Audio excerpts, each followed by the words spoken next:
Salut tout le monde. Alors, comme j'avais promis, on va se faire une petite recette. Il fait un temps pourri, on peut pas aller aux abeilles, on peut pas aller dans le jardin. On peut aller en forêt si on met une paire de bottes puis aller chercher des champignons. Enfin, il faudrait quand même... faudrait déjà qu'il y en ait des champignons. Et puis on peut les bosser, on peut être en repos comme moi aujourd'hui, on pourrait faire plein de trucs, mais on peut aussi rester à la maison, mettre un petit peu de jazz, allumer la cheminée, et puis se faire un petit pain d'épices. Parce qu'on fait du miel, mais le miel, il faut bien en faire quelque chose.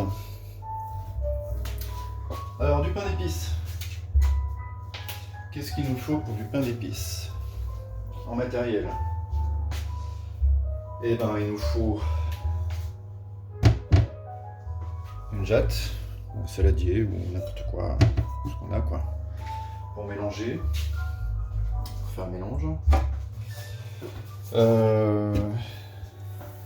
Un moule à cake. Tefal de préférence, quelque chose qui colle pas, de toute façon quoi qu'il arrive le pain d'épices ça colle. Une casserole puisqu'il va falloir faire fondre, chauffer quelques ingrédients. Et puis un fouet. Il est où mon fouet? Ben je sais pas où il est mon fouet. Ça serait mieux que je le sache parce que... Il est là. Un fouet pour mélanger tout ça.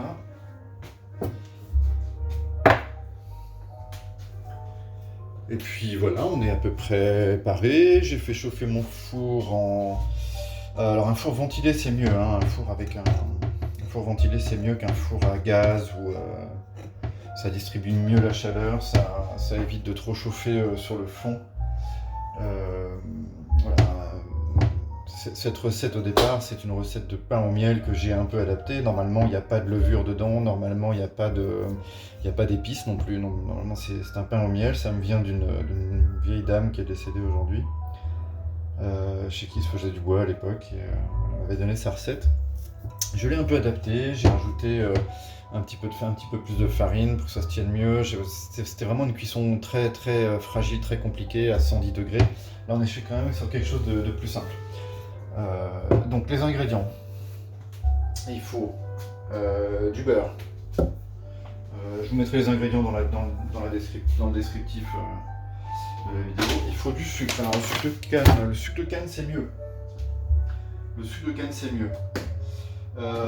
faut de la farine,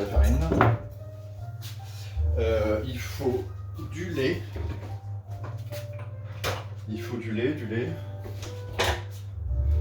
Alors, on est sauvé, il y en a. Du lait écrémé, demi-écrémé, entier, on s'en fout, c'est du lait. Il faut un sachet de levure, chimique. Et il vous faut votre miel, évidemment. Donc ça c'était ma première récolte de miel d'été. On est sur une dominante de châtaignier. Je préfère utiliser ce genre de miel pour faire le pain d'épices parce que c'est costaud, c'est riche, ça ajoute vraiment, à la saveur d'un pain d'épices. Faut pas hésiter à partir sur un miel de châtaignier ou sur un miel de sarrasin par exemple. Qui est parfait pour la pâtisserie, le miel de sarrasin par exemple, parce que ça cristallise très vite, ça fait des très gros cristaux, comme le miel de châtaignier, et celui-là il va cristalliser évidemment. On peut voir qu'il est encore bien liquide, hein, depuis le mois de juin, il n'a pas bougé. Mais il va cristalliser, il n'y a pas de souci. Donc ouais, il vaut mieux partir sur un miel de châtaignier ou un miel de sarrasin, des miels bien costauds, puisque de toute façon on va le chauffer avec le sucre, le lait et le beurre, vous allez voir, c'est assez simple. Bah, il faut une balance, hein. Une petite balance et oui.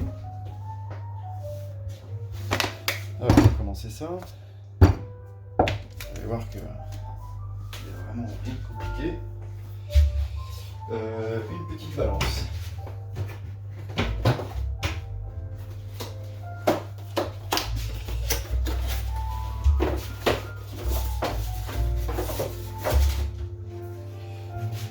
Petite balance électronique.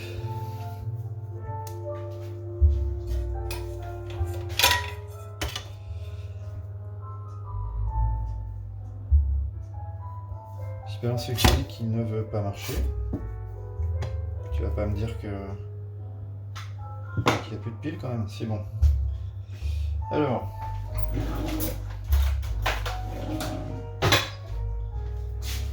« 160 g de lait.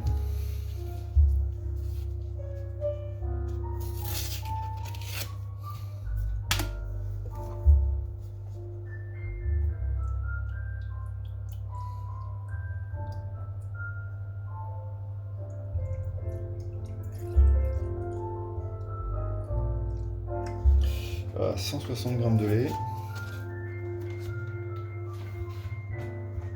On va le faire chauffer tout doucement. On va le faire chauffer avec le beurre.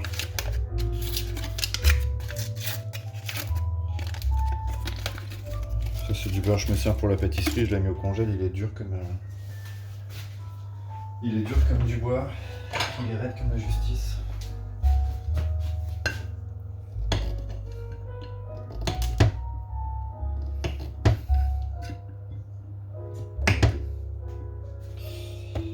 Voilà.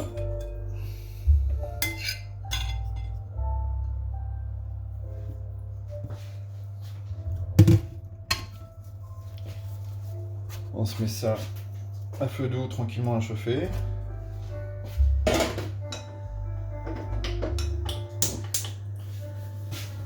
Crac. Bon, ça sert à rien de faire bouillir pendant 3 heures. Hein. On fait chauffer doucement et quand le beurre est fondu, c'est bon.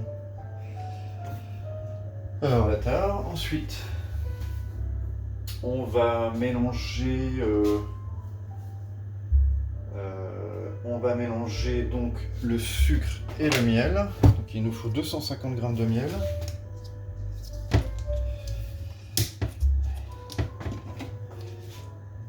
Ah, j'aime pas ces pots, ils sont inouvrables.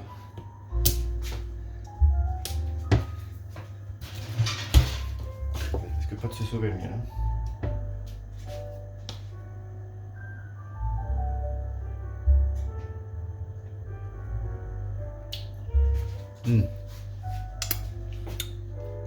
Bah, on le goûte évidemment. Hein. On sent les très petits cristaux qui commencent à se former déjà.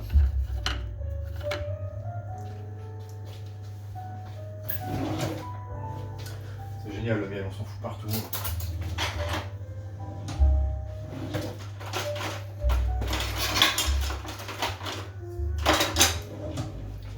250 g de miel, comme je disais. Ouais, il commence à cristalliser très légèrement.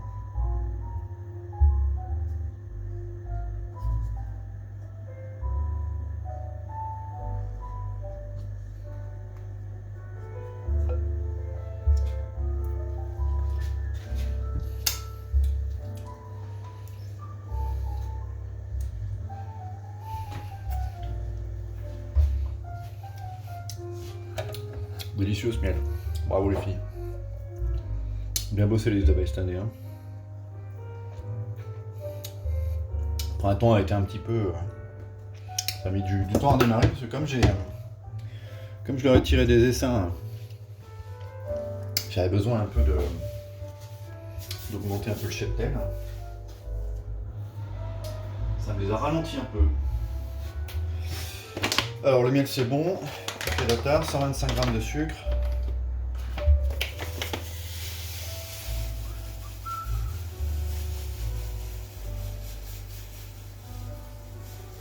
Il fait un temps dehors, mais c'est à se pendre.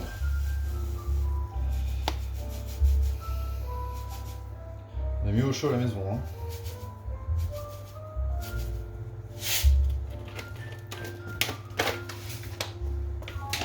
Je peux vous dire, je vais attendre cet après-midi avant d'aller bricoler dans l'atelier. Hein.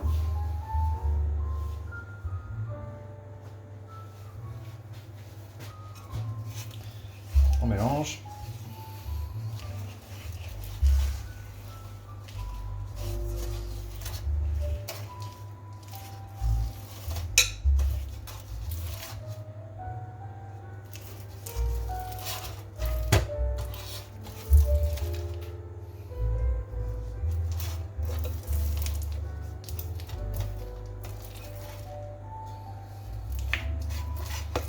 Bon, on essaie que ce soit homogène.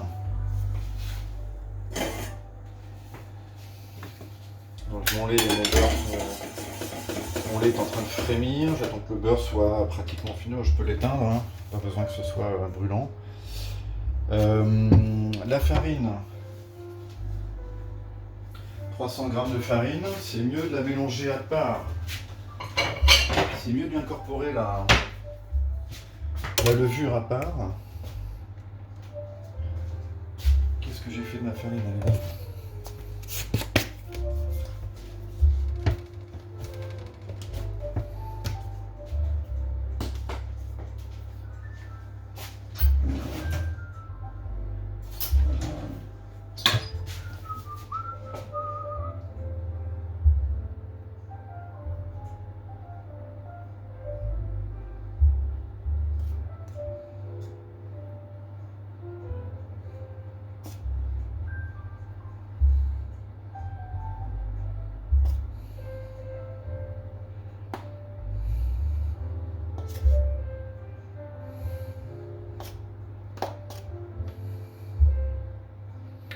Voilà, 300 de farine.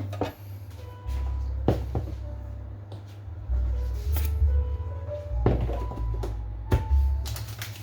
suis en train de regarder le pied de ma caméra.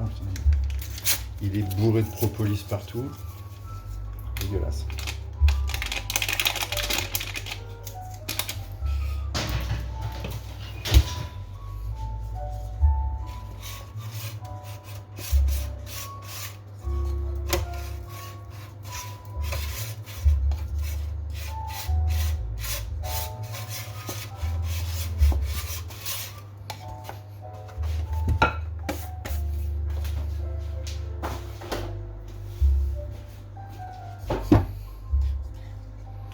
Alors, j'aime bien aussi mettre mes épices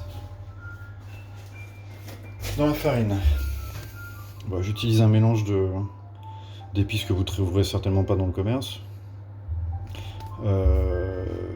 Cannelle, anis, gingembre, cardamome, coriandre, girofle, badiane. Ça peut être fait soi-même dans un mortier ou sinon sur un petit blender très affûté qui tourne très très vite, ça le fait. Hein. Sinon, moi je mets cannelle, cardamome, badiane et gingembre quand je le fais simplement, quand je fais les épices séparées. Là il se trouve que j'ai acheté des épices à pain d'épices. C'est plus convenient quoi. Bon, après je les achète pour le restaurant donc.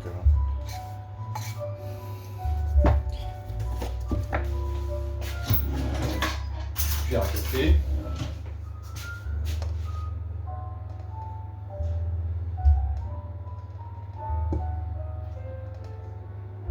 Je mets 4 cuillères à café, rase.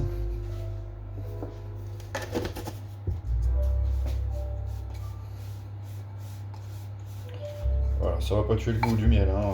250 g de miel de châtaignier, ça va y aller. Hein.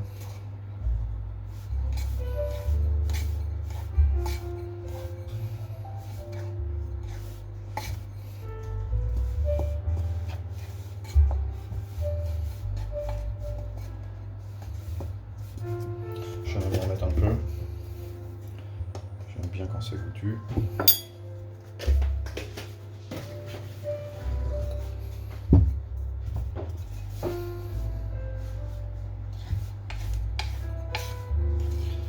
Voilà, c'est la saison là, des pains d'épices. en a qui sont en Alsace, par là. Vous connaissez bien, hein. Les Kerlis, tout ça, c'est des choses que je fais à cette époque-ci. Le pain d'épices tiède le matin avec un petit peu de beurre salé. D'ailleurs, on peut utiliser du beurre salé pour faire du pain d'épices. J'aime bien le faire avec le beurre salé. Ça ajoute un côté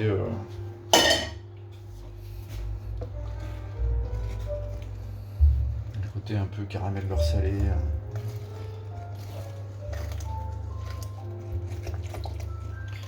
Ça, on essaie de bien que ce soit bien homogène. On va mélanger du miel avec du sucre, c'est quand même pas ce qui est le plus facile. Voilà, avec le lait et le beurre chaud, ça fond bien normalement.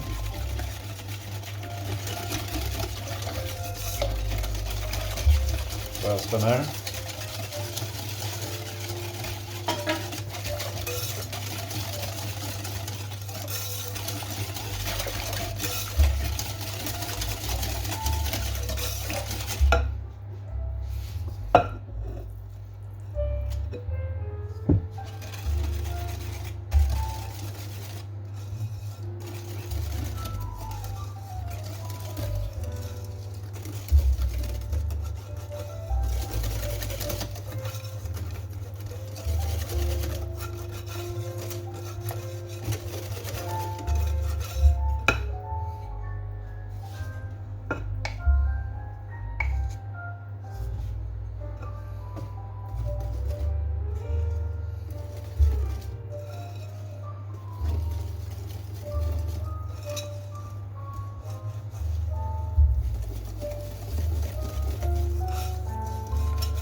Ce genre de miel participe aussi à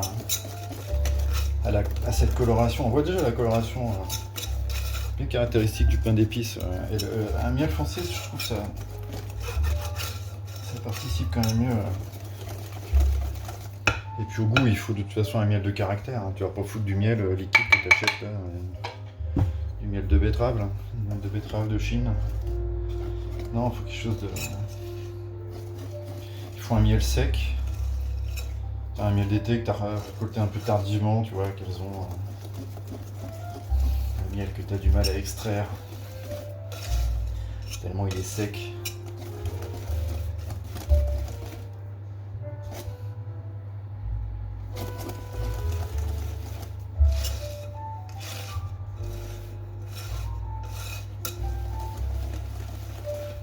On a une belle texture. Faut bien le faire dans ce sens-là, hein. Faut pas... J'ai tout essayé, hein. Prendre tous les ingrédients, balancer tout dans le batteur, faire tourner doucement,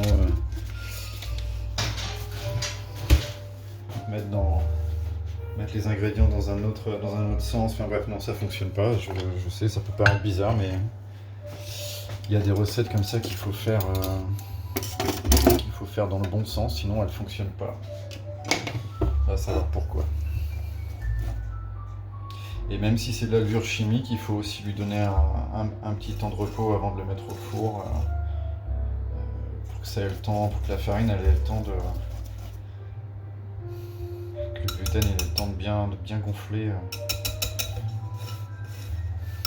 Parce qu'en fait, il n'y a pas beaucoup de liquide, hein. C'est surtout du beurre, il n'y a que 125 g de lait, 160 g de lait, donc c'est surtout du beurre et du miel et du sucre. C'est pas ça qui fait gonfler le gluten, donc il faut laisser le temps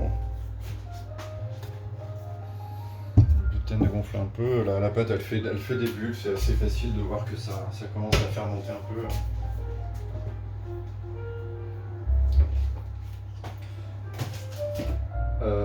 Donc je disais, le pain d'épices ça colle toujours. Il n'y a rien à faire, hein. Pain d'épices ça colle. Donc, soit vous avez du papier sulfu, et ça c'est très pratique. Et donc vous coupez votre papier sulfu pour que ça dépasse un petit peu en hauteur aussi. Ça collera au papier sulfu, mais ça se démoulera hyper bien. Je vais beurrer mon moule, j'ai pas grand espoir que ça empêche de coller, mais j'ai plus de papier sulfu. Moi au boulot j'utilise, en cuisine j'utilise une bombe à graisse. Une bombe à graisse c'est hyper pratique. Tu mets un coup de pchit là-dedans. Tu farines.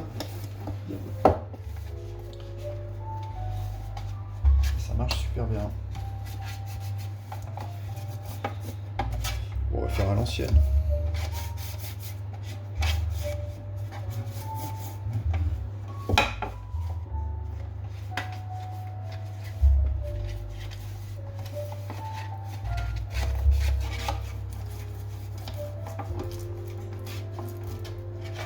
Surtout dans les petits recoins là.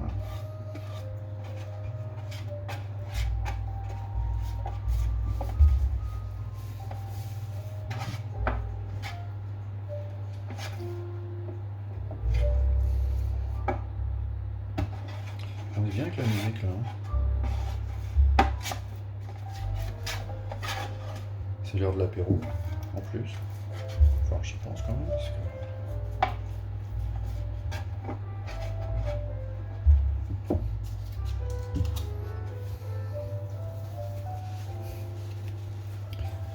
Alors, j'aurais pas foutu non plus une tonne. Un petit peu de farine.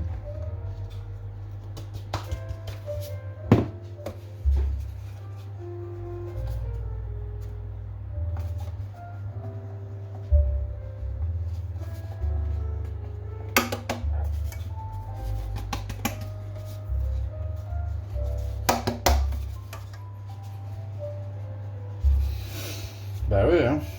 Avant il n'y avait pas de moule Tefal. Hein. Fallait les... Si t'habilles pas bien ton moule, t'es dans la merde. Hein. Ça c'est comme les vieilles poêles en tôle. Si tu sais pas préparer une poêle, ton omelette, tu vas la manger en copeaux, hein, ton omelette.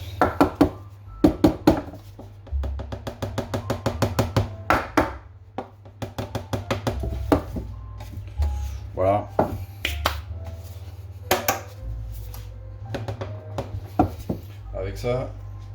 Avec ça, t'es à peu près sauvé.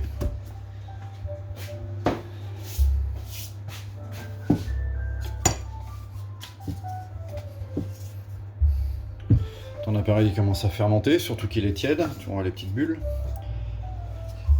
Surtout qu'il est tiède puisqu'on a fait chauffer le lait.